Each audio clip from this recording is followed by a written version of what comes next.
So I never planned to watch this movie, but I still did because I was bored. And I have a lot to say about this movie, so I'm just gonna go into that.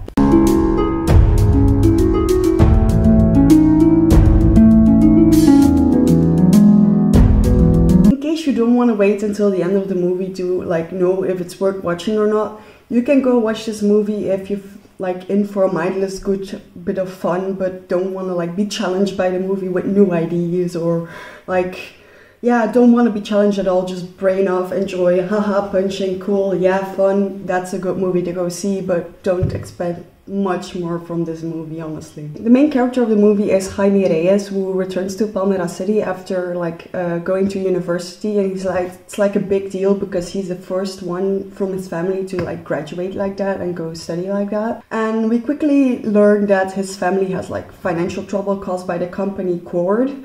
So what's happening is that they are buying houses in this area, and their garage got shut and their house is being like taken as well. So they don't have many good foresights, but like nonetheless this family tends to stay rather positive. And Jaime feels a little bit like guilty that he wasn't there to help take care of whatever was going on because he was at university, and his dad like assures him that like the university is what he had to do and they had it covered and they didn't want to worry him. So like that's kind of the setup for the movie, and it all goes from there. Like Jaime and his sister, they both go to find a job. They get fired due to doing stuff that they weren't supposed to do, and they were seen by the Cord CEO. But then the niece of like the CEO, Jenny Cord, she like feels really guilty because she feels like she's part of the reason that Jaime and his sister lost their job. So she offers him a new job. So Jaime goes to the Cord Industries, like big headquarters, I would say, and there he goes to get a job from Jenny, who just has stolen the scarab from her aunt, and she gives it to Jaime to like keep it safe. Like she's like, take this, don't look at it, don't touch it. So obviously he touches it and it attaches to his body and gives him like his Blue Beetle powers. That's kind of like where the movie is going. So what I really liked about Jaime was that he's like very youthful and a bit playful and a bit childish on some regards because he's still very young. A bit like Spider-Man, like the same vibe that you would get from like Peter Parker, only less smart, I'd say. But like it's not that surprising considering that Steve Ditko worked on Blue Beetle as well, who is the co-writer or co-inventor of Spider-Man. So not that surprising, and you definitely feel like the work that he put into Spider-Man also put into this character, if that makes sense.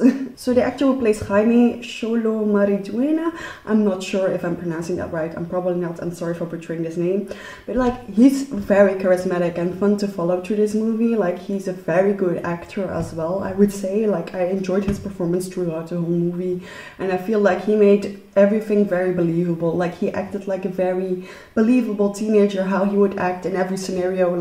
Like getting the new suit freaked him out because like it gets under his skin. Of course you would be freaked out, and like he gets flown around and the suit like kind of takes control of him. And I feel like he plays his reactions very believable because sometimes people are a little bit too okay with having their powers in movies.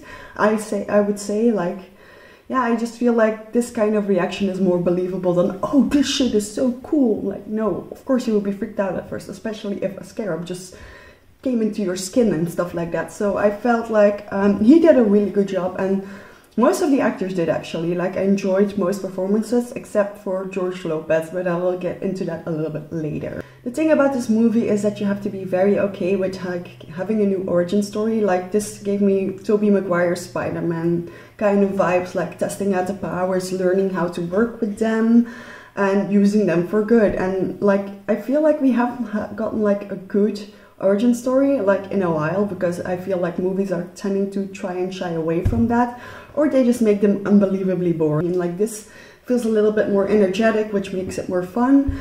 But I feel like this movie should have been made like before this whole superhero thing blew up, because it feels very much like a start of that kind of movie. And nonetheless, I mean, it's very enjoyable to see Jaime learn to use his powers. So, I mean, I think it actually works in this movie's favor to like really do an origin story of Blue Beetle. Like I said in the beginning though, there's like nothing new to expect from this movie. It hits all the beats that you would expect from an origin story, like even down to the fight with someone with similar powers, which is a very Marvel thing to do usually. So yeah, I mean, like I said, don't expect anything new from this movie. It takes what has been done before, but it performs it very well in my opinion. The movie is very campy as well, which can be enjoyable, but it also has like some points that I liked a lot less about the campiness, which I'll come back to later. But like, the movie is very campy, so you have to be like prepared when you go watch this movie. This is not 100% a serious movie, even though the themes are sometimes very like serious. This movie is not serious. Like, it's honestly more like Marvel level of comedy, like not the amount of seriousness you would like expect from a DC movie. Another central theme in this movie, other than like the financial thing, is like the family dynamic. The family is very important and very central and very present as well, which is something I quite like because, for example, like Peter Parker, they all have to hide like their identity from everyone and nobody can know because they'll be in danger.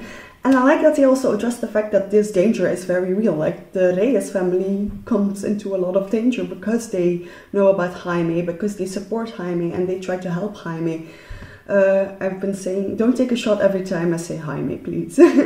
But like, I like the fact that the family is involved. Like, they actually kind of function as like a little bit of a superhero team in the end. And I actually really enjoyed the fact that they were like helping him actively instead of like Jaime being like, I have to hide this from everyone because they cannot know, because they will hurt so much. I also have to like admit that there are some emotional beats that actually got to me.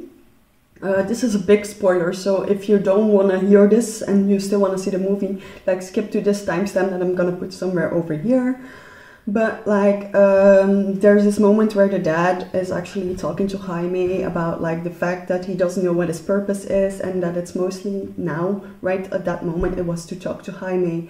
And he has this moment with his daughter later on as well, when they're like being attacked by Cord, and they're both laying on the ground and he's just there smiling at her to like try to put her at ease and telling her everything is going to be okay.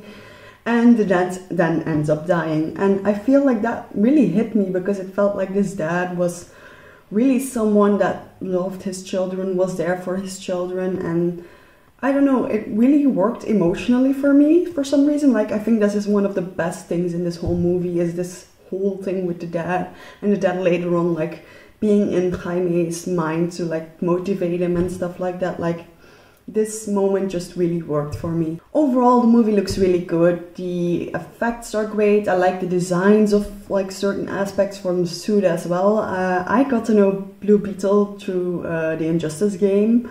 And like, it looked very similar to that one, but like you can tell that the movie went for its own its very own aesthetic, like with the whole movie, and it really worked. It looked great. The suit did look a little bit animated here and there. It isn't that bad that it takes you out of the movie, but I did notice some like parts where I was like, ooh, the effects can be a little, like, it looks a little bit too fake here. But overall, it looks great, and the sound was also not bad. Like, I enjoyed some of the music choices. I'm afraid like it could date the movie a little bit faster though. Like, I feel like they were going for the same thing that Spider-Verse does with its music. Like, its music is also very like typical for our time right now, but I feel like it fits with the vibe of the movie so much in Spider-Verse that it doesn't feel like it's gonna get dated that much. I have less so that feeling with this movie. Like, I feel like if you're gonna watch this again in 10 years, if you want to do that, the music is gonna feel a little bit weird. The last thing that I like that I want to bring up is the fight between Jaime and Carapax. It has some really nice choreography at times. Like, I feel like they made the best use of the suits, because sometimes I feel like, for example, Iron Man has his really cool suits, or like Batman has all these cool gadgets, and they don't use it like in a creative way, which I felt was done a little bit more here as well. Like, I'm not gonna say they were perfect or anything, but they did some stuff with it that I liked. Like, for example, using the thrusters to push someone up and then down felt like a really smart way to use the suit, which is not something like I've noticed much with others, maybe because it's been a long time since I saw other movies. But like, it stood out to me. And also, like, for example, like the suit can create any weapon Jaime wants, and of course the first thing he thinks about is like a huge sword, like kind of Buster sword kind of size. And I think That's exactly what a young guy like Jaime would do. Like, that's what I would do. Like, give me a big ass sword and I'm gonna start fighting. And like, he gets a little bit too cocky and then quickly gets his ass handed to him. Which again, like I said, I feel like Jaime is very believable as a character here. Like, his actions, his reactions, like at the end he also kind of loses control a little bit and the suit has to pull him back. I feel like that's very believable. Like, of course he's gonna be mad, he just lost his dad and he wants revenge. So now that we got the good parts covered, I kind of want to get to the bad parts of this movie, because there are a few things that I want to mention about that as well. Which, first of all, like I mentioned, was the campiness before. Like, I like the campiness, but at some levels it was too much, especially with George Lopez's Rudy. In the beginning of the movie, he was acting on a whole other plane than the other actors, which makes him stand out in a bad way, in my opinion, and it got a little bit, like, annoying. It got better over the course of the movie, especially like the moment he went with Jaime and Jenny to courts to block a signal. From then on, like, George Lopez's character was a bit more in tone with the rest of the movie. I'm gonna say he was still a bit over the top, but not as much like that it would bother me like it did in the beginning. In the beginning, it's really annoying, and I've heard that other people have that critique as well, and like it definitely stands out in the beginning of the movie. Then you have Jaime's grandma, who doesn't speak much at all, just like very little. She's used mostly for comedy, like for example there's stuff going on and she's listening to music. And like there's at the end she's like standing with like a rifle, and that's a cool thing, that's funny, it's like a good gag, but like the faces she pulls like pushes it over the edge and makes it a bit too much. Like she could just be like a badass grandma mowing down these enemies, but instead she's like and that gets a little bit too much for me personally. That could be different for other people, but like yeah, I think that's like too much. The movie tackles some serious topics like the financial situation with the Reyes family, court, like doing military stuff. Like that's very serious, and I feel like comedy and seriousness that works sometimes, but I feel like they just shove the seriousness away to just give comedy. I feel like that's kind of like a critique that I would give this movie.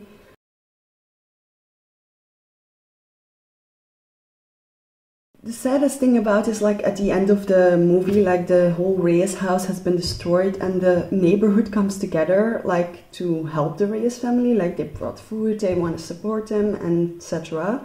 And I hope that this movie would like end with like the whole community coming together to help them like repair their house or like get funds to repair the house or something. I really thought like they were going to go the way of like Jenny has all the money, so she comes in and she like fixes everyone's problems. And like when I saw the neighborhood come together, I was like, oh, we're not going that route. I was like super excited about that. And then suddenly it did happen. Like Jenny comes riding in a motorcycle. She's like, yeah, of course your house is paid for. I'll fix it. No more problems. No more problems. Which is sad, because like a movie about like a family coming together could also like extend into the whole neighborhood, like different families supporting other families, and that could have been a really nice thing, and I'm so sad they didn't go that route. Yeah, that's just something that bothered me because it felt too much like a magical fix from Jenny, you know? Like I feel like there could have been a better way to tackle that. Another critique that I have, that while the family dynamic is very nice to watch and very enjoyable, like I said, I'm glad that the family got like involved in the whole situation, but I also feel like they like weren't consistent with it. For example, like everyone was sad about the dad, and then suddenly, oh come, we're gonna go save Jaime, and nobody's crying or even sad anymore or even talking about the dad anymore. And I just don't get why that is. Like, they could have given it a little bit more of a moment. Like, even like his own mother was like, let's go. Like, what? Didn't make sense to me, but that, like, so it's minor moments, minor critique, but I feel like that was a little bit disconnecting from the rest of the movie. I know that villains in superhero movies are often very cookie cutter and like not very much depth, but I feel also like it gets hurt by the fact that it's so similar to like the whole thing with Stark Industries. Like they make military weapons and then Jenny Cord in the end decides to not make military weapons anymore. Like Cord could be a stand-in for Stark Industries. Like you could swap the two, like in this movie it wouldn't make a difference. The only difference is that it's not Tony Stark but it's Victoria Cord and Jenny Cord in the end. So I feel like yeah, that's just a little bit too similar. And this is my biggest critique of this movie, is that it's too similar to other things. It's too similar to Spider-Man, it's too similar to Iron Man. And I've been comparing this movie to these two superheroes in specific because it's just very similar. Like I said, this movie is not trying to do anything new, not at all. Like, even there's this one scene with like a missile from Court being shown to Cadapax, and it's very like almost beat for beat the same as Tony Stark in the beginning of the first Iron Man movie, like seeing a missile of Stark Industries. Like, it's practically the same. Even the font was like super similar, like, oh my god, it's just like practically the same. And that was something that really stood out to me and kind of bothered me as well. Like, Blue Beetle didn't have to do anything new, in my opinion. Like, it's fine that it's not trying to do anything new, but like practically copying beat for beat some other points of other superhero movies, yeah, that's just not it, right? There's also this thing like Shajida, which is like the scarab that gets attached to Jaime. It's supposed to be like more of a symbiotic relationship, so assume a bit more like Venom. But it feels more like Friday or Jarvis talking to Jaime instead of like being more of a symbiotic relationship. I don't know, I haven't read the comics, so maybe it's more like this, more like of an AI system, like constantly talking to him. But like what I imagine like being in Halo, like the relationship between Master Chief and Cortana, maybe a little bit more like that. But yeah, it felt really weird to see it described as like a symbiotic relationship, while it felt more like a whole AI helping, assisting thing. So yeah, that felt a little bit off to me. But yeah, in general, the biggest problem with Blue Beetle is that it's too similar to other things, and it's like it doesn't have to do anything new, but when you can like actually pick out scenes that are too similar, that's like... So in summary, this is a movie that you can watch to pass the time and just like turn your brain off and have a good time, because it does have like genuinely funny moments. Like, I laughed a few times, so if that's what you want, go see it. I would say I'd give it a 6 out of 10, because like it's not bad, it's not great, but it's like its visuals and like the style like really impressed me personally. Like, I liked how it looked, so that part I really enjoyed. And I mean, it's not a horrible movie, so I'm not gonna give it a worse score, but since it's not really doing anything new, I can give it higher than a 6 out of 10.